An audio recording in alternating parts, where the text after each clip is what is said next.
Crossfire Philippines ba?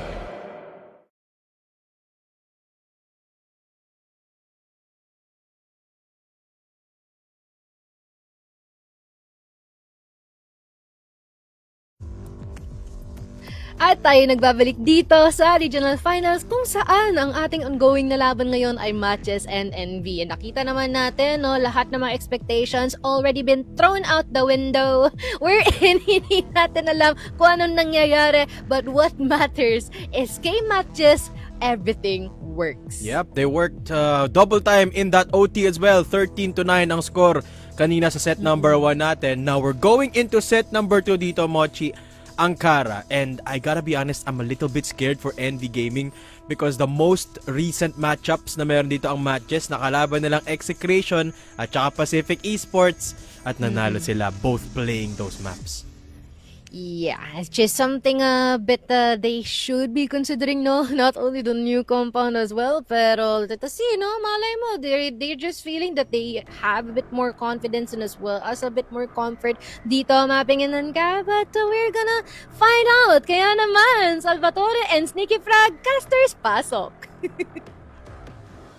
Maraming salamat, Mochi, no? Na parang narinig ko na ulit yung linya na yun, ha? Parang saan ko nga ba ulit narinig yun, Sneaky? Yung casters pasok. Pero mamaya na yun, heading into Ankara, Sneaky Frog, I think this is a matchup na pwede na nating masabi na ito yung Achilles heel ng MATTJESS, eh, no? May onting palag sila, but not enough for it to be remarkable, no? Comparing it to other teams. So, NV Gaming, ito yung pagkakataon nga nila. Yeah, NV Gaming for sure. I feel like this version of MATTJESS isn't really, you know, the same MATTJESS na nakita ka natin from that Execration and yung PE games, no? That they are, you know, slightly weaker today. Maybe it is familiarity pare ng NV Gaming considering yun nga, no, both teams from Cebu and Davao. The same diaspora, no, na pwede nga nating sabihin when it comes to playing the map natin on sub-base. And I feel like neither of them were surprised sa kanilang gameplay. I feel like pagdating nga dito sa overtime, I feel like MATTJESS were just more experienced siguro. Pagdating sa sitwasyon na yun, time and time again, they gotten into OT. So, gonna be very interesting what's gonna happen dito sa map 2. Considering na, ayun nga, no, MATTJESS, yun nga, not the highest level of play galing sa kanila at the moment para naman sa NV.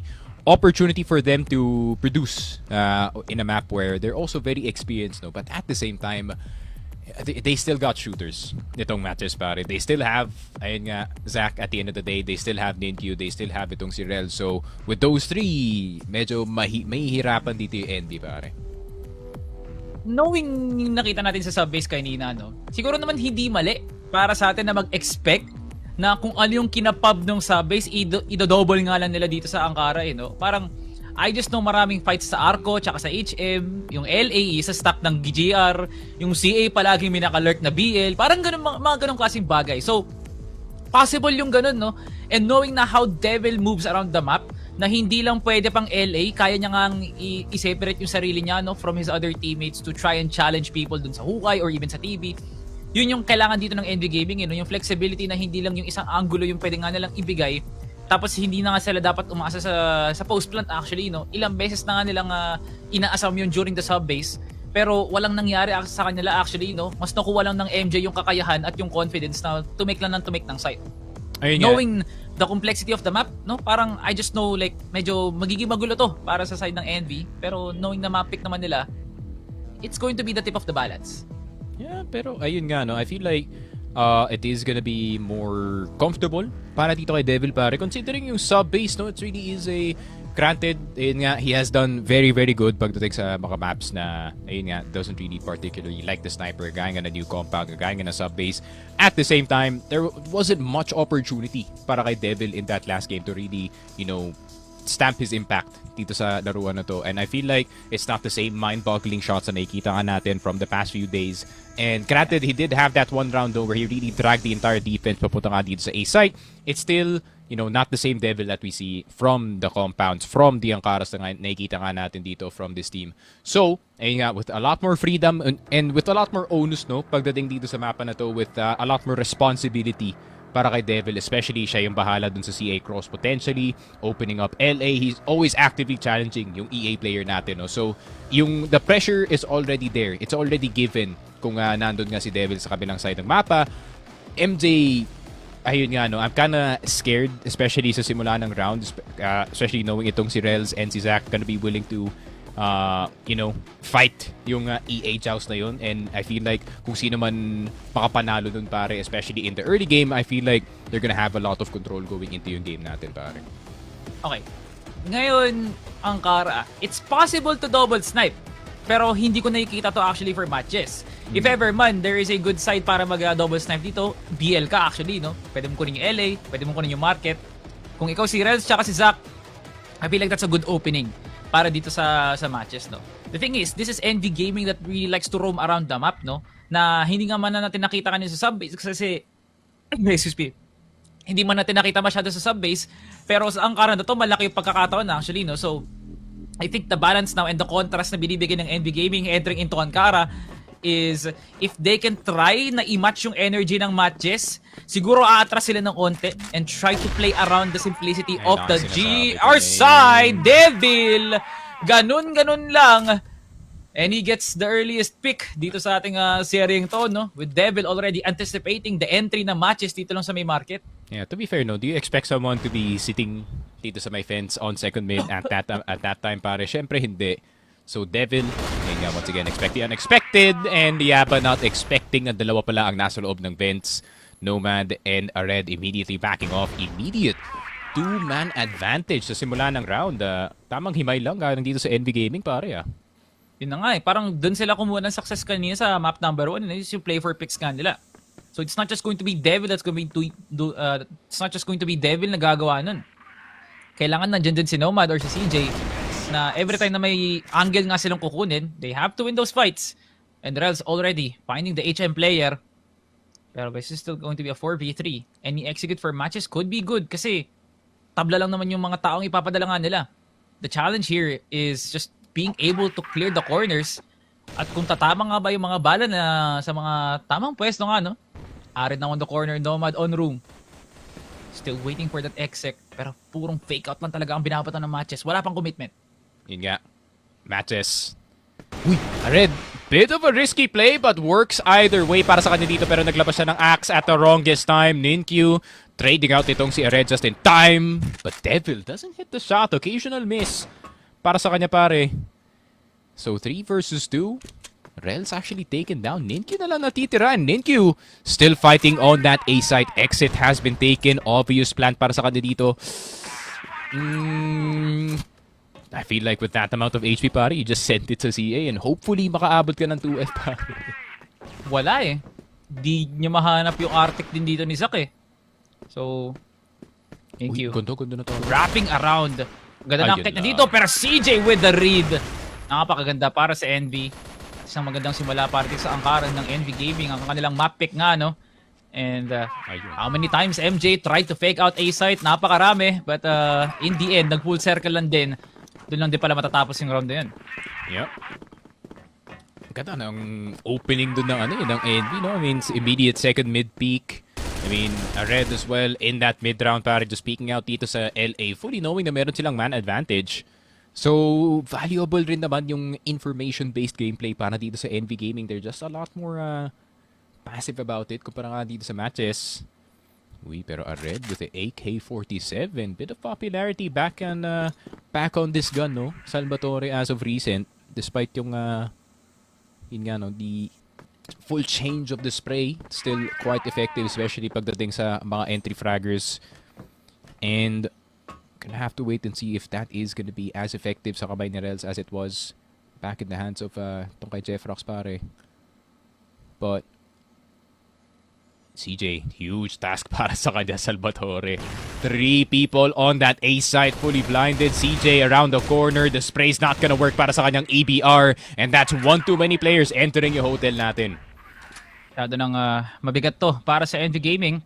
Knowing that they already have control here over at B site. At isa pa lang ang pwedeng mag-anticipate neto. And NL Nomad, nilalaban yung sarili nga nila. But Rels with a good lurk dito lang sa may CA. Nomad and NL, nagkumahog na nga. Pero the lurk has been cancelled kasi nga 1 HP na nga lang si Rels. So this is now a full-blown execute para sa side ng NV Gaming and as well as MATTJESS. Para lang ilaban nga nila itong B-side na to. NL speaking out. And Jason gets the win. Nomad pa atras. Gusto nga bumalik ng hotel. Devil parating pa lang and Nomad gets the win over to Rels. Another elimination para dito sa MATTJESS na 3v... Uy, 3v1 na nga lang, no? And nakita na nga natin ito sa laban ng EVOS where Devil needs to do a 3v1 sa tumatakbong oras at sangkaterbang util na binabato para sa isang demonyo. Lahat ng barang hindi kinaya ng isang Devil. MATTJESS ties the game 1-1. Yeah, that's a lot more pacing dito ng MATTJESS, no? Especially pagdating dito sa Ankara. A lot more tight-knit yung mga players natin dito. Even if they lose 1 or 2 players, they still get hotel control at the end of the day. And very set-upable itong B-site natin. But they're just gonna need to do it very quick bago makareact yung mga Ares players natin, which that they did, fortunately, with the pick na nakuha nila. So, Envy, a lot more focus dito sa may second mid area natin instead. Fully knowing na si Devil naman yung bahala dito sa TB. Pero, are they gonna go aggressive for it? Feeling ko hindi eh. They have to. They got CA control, man. Oof. Too much map control, pare. I don't like this. Well, Envy likes to gamble. Ginawa nga nilang kanina. Nakalampas si Yaba. Lalo't may player na rin sa hukay. They're still holding down dito lang sa may LA. May iwan si Rels. So that's a huge challenge there. Pero mas malaking hadlang pa to kung makukuha nga nila yung TB. Ang tanong, makaka-cross nga ba sila kay Devil kung HM nga yung kukunin nila? And Zack with the challenge as Jason is now the next patient. Pero si Jason, niratolan na naman si Devil dito. And now a quick trade over here at TB. As NV Gaming now trying to rotate para ilaban tong B-site na to. Dalawa lang yung ipapadala nila. Ayaw nga nilang tauhan masyado. Natatakot nga sila sa angking galing na meron dito si Red sa pag-hold lang na may LA. Can Arid and Nomad swing this out? Jason and Yaba nagparamdam na nga. It's now a 4-man execute. Rels hindi pa rin nagpaparamdam sa may boxes. Nakita na nga siya. Arid hindi mapasok ang sinulit sa karayong. And now Arid gets the swing and he gets the headshot. Ninkyu nahanap na nga yung threat dito lang sa may A site. Pero si Nomad naman ang susunod na target dito. Now on a 2v3. Nomad napilas na nga. Si Yaba zero miedo. Walang katakot-takot. Gusto na nga umentry. And then late to the party. Pero invited siya sa panalo ng NV. Grabe naman, NL back in action dito sa laruan natin. He was already doing good dun sa sub-base. But that backup from him is exactly what Envy needed dito sa laruan natin. Good delay on that A side. At the same time, nakita ko yung attempt dun Salvatore, ng matches of the, pushing the entries first and then go for another late push para ma-draw out yung mga players natin from room. Unfortunately, they did not have the numbers to do so, pare. Ninkyu will get itong si Nomad. First casualty para sa Envy as he tried to play a bit more aggressive knowing na meron silang lead dito. Pero si CJ naman na magabayad, man. Nakita pa nga ni Devil. Uy. Pero it's a huge elimination. Na-cancel kagad dito yung paglalurk. Zack, nahanap na nga si Devil at hindi man lang nakabuelo si Devil on that second challenge over to Zack. And full on execute, no? Walang harang. Purong ilaw lang nakikita dito ng members ng MATTJESS. Yaba, gusto kong kunin yung RS pero ginulo lang yung utak ni NL. Ari na lang natitira. Zack gets the crouch peek. Beautiful stuff para sa MATTJESS. Lahat ng members ng NV nagulantang sa mga nangyari. And yeah, and this is where the BL starts para dito sa MATTJESS. Now they start to get a bit of a rhythm in this game. They start to get a bit comfortable, no, taking itong CA, taking itong mid TB. Granted na nandun si Devil, no, being a constant presence, but yeah, it is still takeable with that one swift trade galing dito kay Jason. Pero Devil wanting to go into that bench position para makuha niya early peak dito. MATTJESS going forward, ang ganda ng kanilang spacing dito sa LA, Salvatore. Anyone that peaks from that EA or vent smoke will be in big trouble. Pero MATTJESS, gusto pa nilang kumalat dito just in case na merong gusto mag-flank or gustong pumunta ng CA for that, for that side swipe, pare. Okay. Defense now up here by Envy. There's a lot of time para umigot ang MATTJESS kung kakapain nga nila itong A-site na to at wala naman nag-aggressive. Nothing for Envy. Ganyan kasi disiplinado si Devil na mag-antay lang ng specific na timing dito, no? Pwede na mag-ares? Oh, no. Wala, actually, smoke now down. Tina-challenge pa rin ni Jason. Still, Devil. Statua lang dito lang sa may vents. And Yaba now anticipating. Devil, can he win it? At nagulat na lang si Devil na may nakapasok nga ng vents. Ninkyu half blinded. Pero nakuha niya pa rin si Ared. Reds now has control of HM. Pero may nasa second mid. As Ared still loses that kahit may crossfire dun lang sa may BR pre. CJ will be getting a pick over to Reds para maging even trade na nga to. Ninkyu nakabantay. But look at the swing here from CJ. Another one wala dito sa kanya. And now, Nothing Envy could do after that flawless execute ng MJ. The moment na hindi nakakapagbilang ng Envy ang members, may nanlalason dito para sa MJ. Yun nga, MATTJESS, you know, having that old reliable player, no, old Ninkyu, doing the exact same thing as he did in that very last stint dito sa ating game. And grabe naman, you just see the relentless layers ng opensa dito na MATTJESS, man. There is the first line, which is the entry fraggers, and then there's the second line, which is the back line para finally going forward dito. So I like the more layered approach na ginagawa nga dito ng MATTJESS, pare, especially when it comes to yung kanilang offense, and it offsets yung timing dito ng Envy, no, pare, parang hindi nila ina-expect, okay, yun na ba yung push? Oh, meron pa palang pangalawa. It's been a tough day, no, para basahin ng Envy yung isang play na paulit-ulit ng ginagawa ng MJ, which is trying to delay yung pag-i-entry para lang makabuelo yung paglalurk. That's one thing na hindi nga nila nagagawa. Zack couldn't get a drop shot and Jason nilalaban pa nga rin Devil na with a re-engage. At hindi na ata ito yung araw ng mga demonyo as Devil losing fights left and right. Huge drop dito para sa Envy na wala ngang gumagana dito para sa kanilang Arctic player. It's just one pick. Pero nakakapasok pa rin ng MJ sa mga sites. Knowing na every angle dito lang sa main mid, especially itong TB na to, choke point na to para sa Envy. NL now anticipating two members. Can he get one? He's gonna get two! Oh my God, NL! Getting headshots na parang ABC lang. Oh, that's how easy it is para kay Nikong. And NL finally back to earth. Zack gets pick. And Rels, mapipilas din dito. What would you believe it? A Barden burner para sa Envy. Umaangat na nga sila sa laylayan dito after multiple rounds and momentum swings para sa MATTJESS. They're 2 kills away sa magduguang Ninkyu at Zack. grabe, men. Tuguan talaga yung HM at yung TB area natin. At the same time, Hotel has found his fair share of casualties, pare. It's a straight-up fist fight, but a headshot could make all the difference. Ninkyu swinging around the corner. CJ, 44 HP, and that's a wallbang for him. 3-3. Envy keeping it close. Similar sa nakita natin dito sa subbase, pare. Grabe, man. I just didn't expect, no? NL. Rinay-pick niya yung TB, pre. Hindi na siya nagtawag ng kasama. Pwede niya katawagin si Ared dun eh. NL now anticipating the entry players pala dito sa Hotel. 1-4-2 in favor of MATTJESS. As they're trying to spread out the map. Pag gusto nga nilang ilaban to, they might just take over HM na lang, no? Total, mag-isa lang ang nakahawak sa RS or pwede nga nilang ilaban si Nomad. Ninkyu now fighting. Maghahanap lang ng impormasyon. Ninkyu, can he win the fight? Pero umatras din dun si Nomad. Reds now nakapasok na ka ng EA. Nomad now cannot do anything. Wala siyang matamaan dun sa pag-e-entry ng MATTJESS. And just like that, A-site is now taken over by MJ. Grabe, mahihirapan at nahihirapan ka talaga, no, kung kayo yung NV Gaming dito. Yung strat nyo at the start of the round obviously not working. And ayun nga, now you're stuck in a bad situation, especially dun sa A side. You saw how careful MATTJESS was pagdating sa pagkuha nga dito, fully knowing Nomad's capabilities dito sa room A. But then Ared and Devil, last two left alive. I don't have much hope for yung last two players dito ng NV. The amount of guns that is staring right at them, pare. And that is the 4th round para sa MATTJESS. Can they break the monotony dito sa laruan natin, men? It's only going to be long para dito sa NV at MJ, no, kung pabato lang sila ng pabato ng mga strats dito. And at the same time, nagiging ano pa rin, usap-usapan pa rin kung aabot pa ba ng mid-round or post-plant.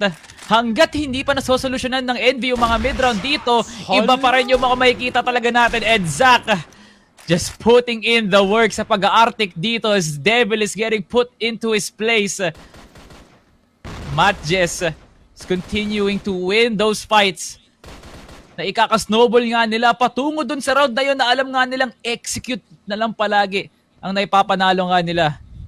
Can Envy try to make another defensive play dito? Ayun nga ang gagawin dito ni CJ. Hindi niya mahanap yung swing as Yaba gets the trade. 4v3. Tatlo ang nakapwesto dito lang.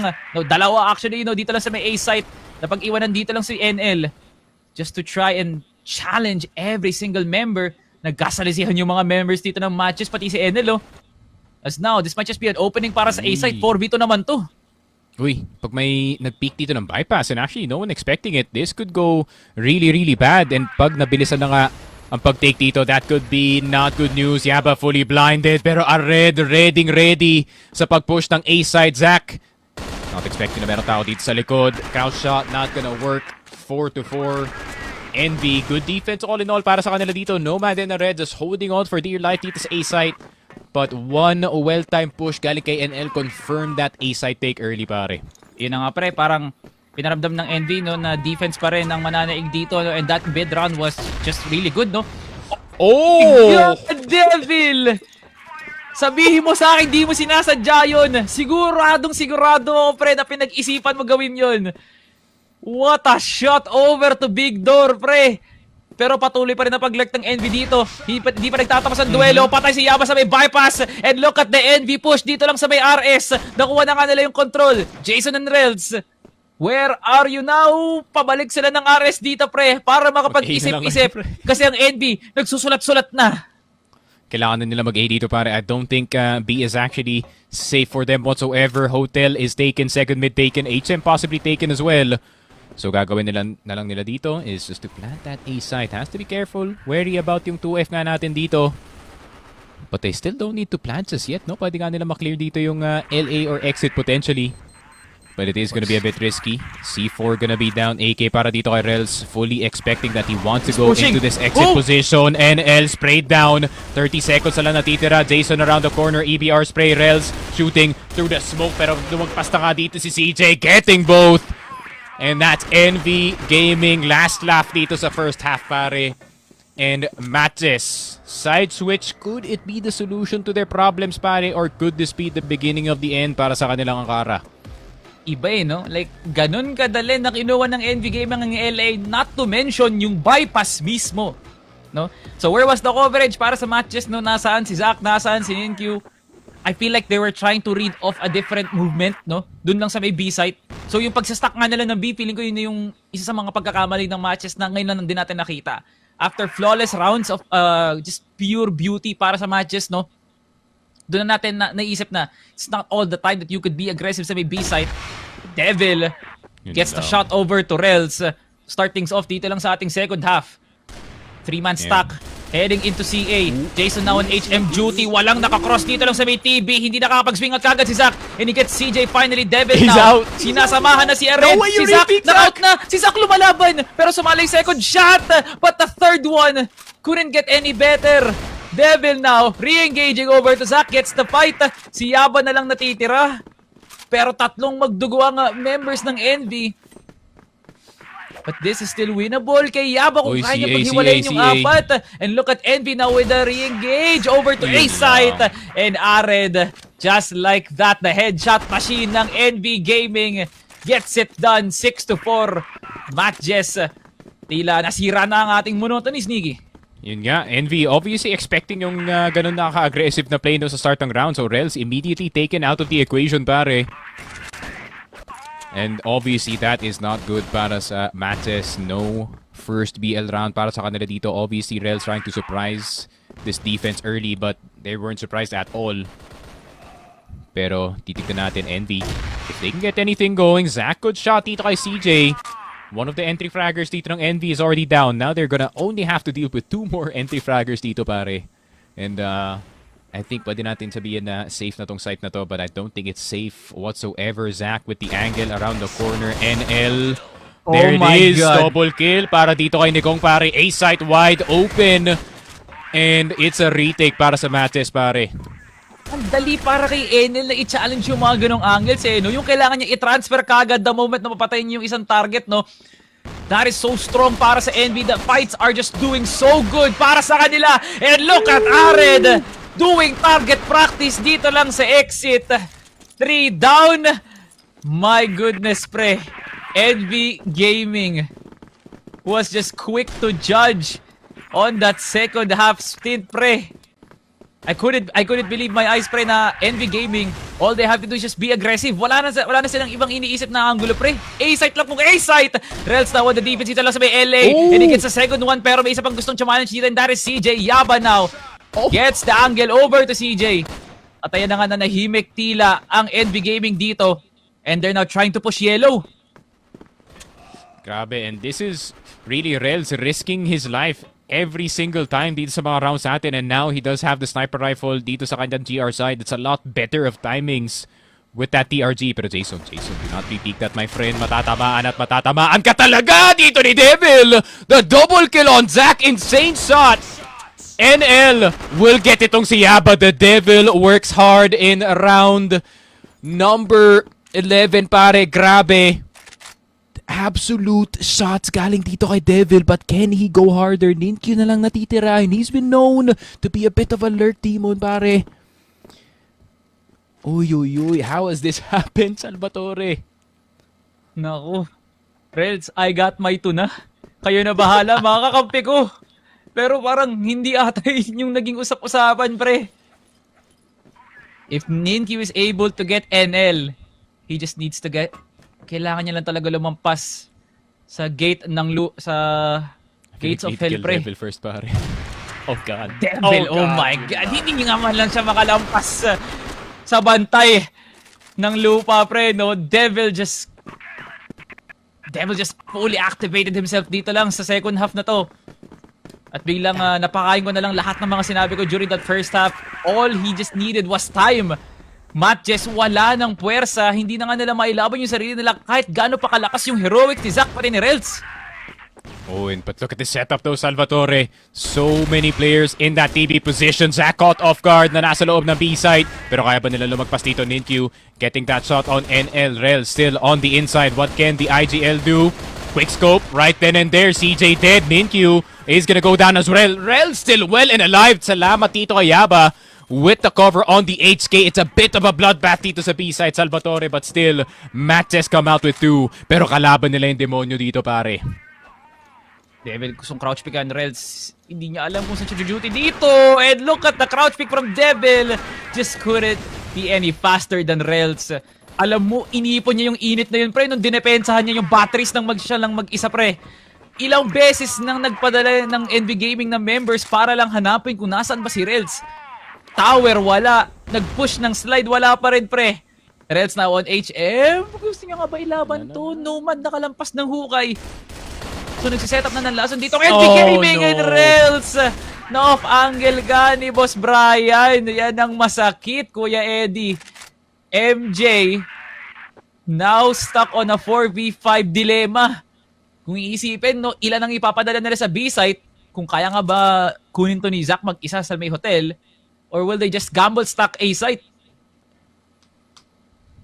A lot of decisions para dito sa MATTJESS, no, already losing their first contact dito sa round, which is itong si Rels. Granted, didn't get too much. He did get some information kung saan possibly papunta itong NV Gaming.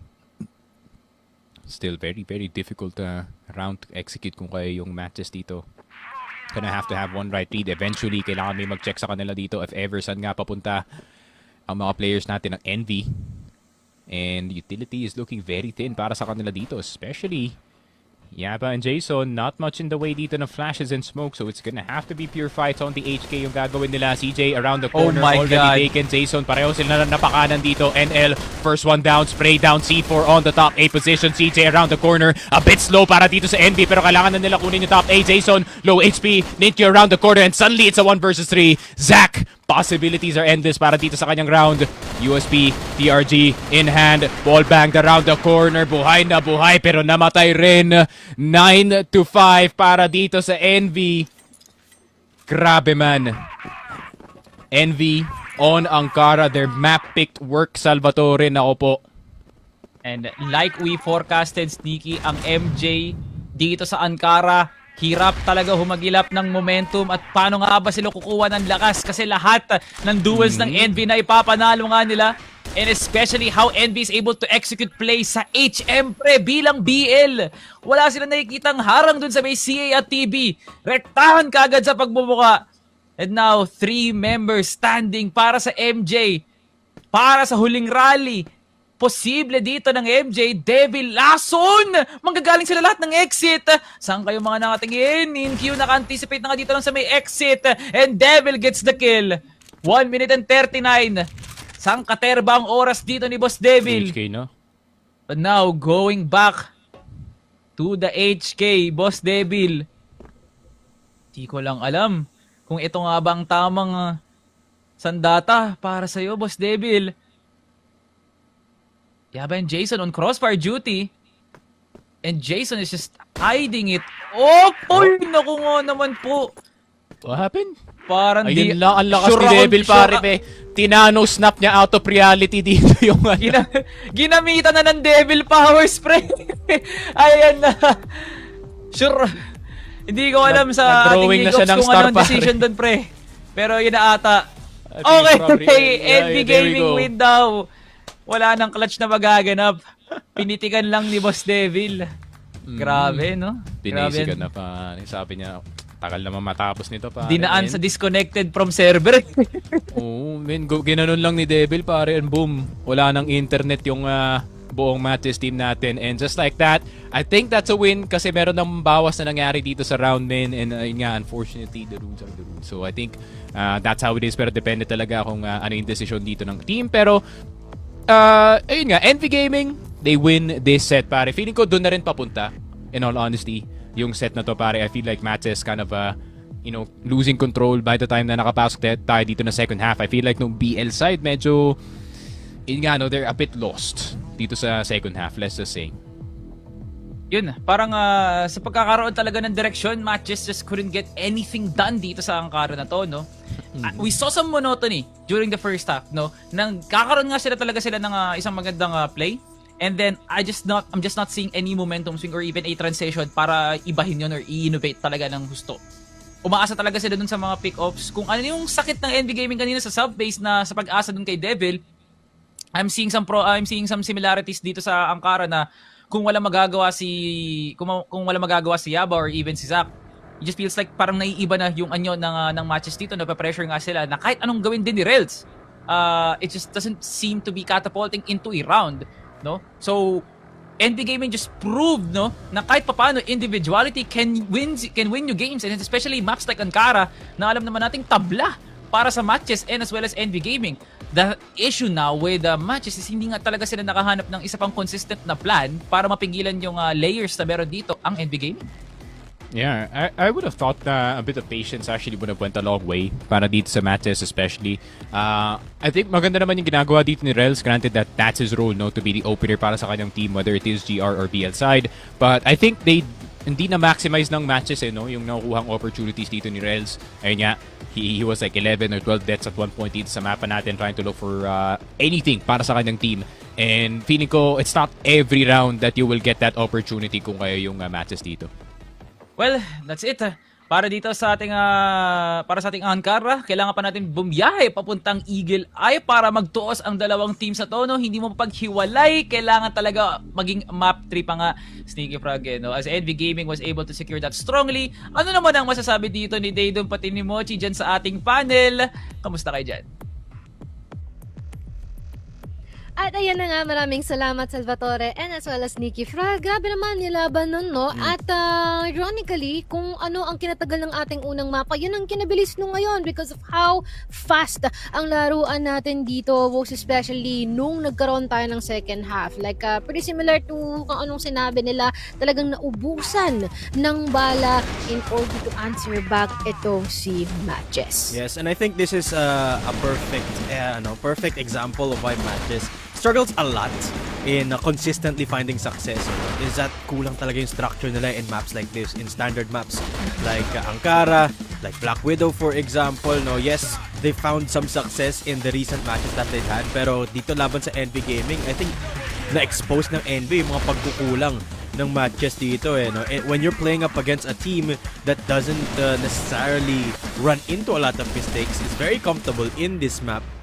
Nakikita na kulang yung kulang nga yung tendency na MATTJESS to rely on pickups and just rely on their firepower. And I think na-highlight lalo yon dito sa BL side nila where yes, you can see the duels for the most part going 50-50, but it's creating space. It's getting the C4 planted and then defending it where MATTJESS really struggled. Yeah, I'm not gonna lie, no. I feel like Envy Gaming has been able to capitalize more on their strength and numbers then when they comes to their commitment din papunta dito so sa mga site natin. And instead of MATTJESS resorting into a retake, hindi nila yung ginagawa. They try to face them head on, which is definitely something they wouldn't want to do, especially kung makikita once na makapasok ito si Envy Gaming. They don't even need to use that much of a utility usage, pero of course, they've been able to do that pa din in order to segregate all of our players and make their space much more manageable. Pero dito kay MATTJESS, still commendable pa rin dito si Yaba kasi parang siya yung nag-mistulang dito tagapag-salba para sa ibang mga membro natin kay MATTJESS. Just that, yun nga talaga sabi mo, kulang yung struktura, kulang ang trade-offs, which definitely led to their loss into this one. Absolutely. And credits dito sa players ng Envy Gaming, no? A red with 14 kills in the 15 rounds that we've played. An absolute unit dito sa Ankara. Sino nga ba ang MVP natin dito, Mochi? Ayun. Si Devil pa rin. You know what? I'm very impressed with Devil, no? Starting off the season as the sub player, pero ngayon, I think he's part of the main roster na talaga, and very justified yung decision na yon for Envy Gaming. Exactly. All I can say is deserve para dito kay Devil, no? And pretty much maganda ang head-to-head kasi talagang nagpapasiklaban ng both of our snipers here, definitely serving as the anchor for the team. But at the same time, yun nga, no, we are yet to see like a clear strategy as we move forward kasi it's more on individuality, no? 50-50 high risk, high reward that we are seeing from both of our sides, but it's pretty crazy that a single person can make a difference. Yun ang pinakita ni Devil dito, wherein he definitely made it a bit more easier, no? Despite of the fact na ang dami niyang responsibilidad na kinikilala dito sa kanyang shoulders, is he makes it look like natural. Yeah, absolutely. Actually. Yeah, Devil, ang galing niya din mag-punish. No? Alam niya kasi yung tendencies dito ng MATTJESS. And it's very impressive to constantly do that dito sa Ankara. Ano kaya ang mangyayari sa Eagle Eye? We will find out once we come back. Magpapahinga muna kami ng konting-konti lang. This is CFSPH Regional Finals, Day 1 Mochi. Your panel will be right back after this.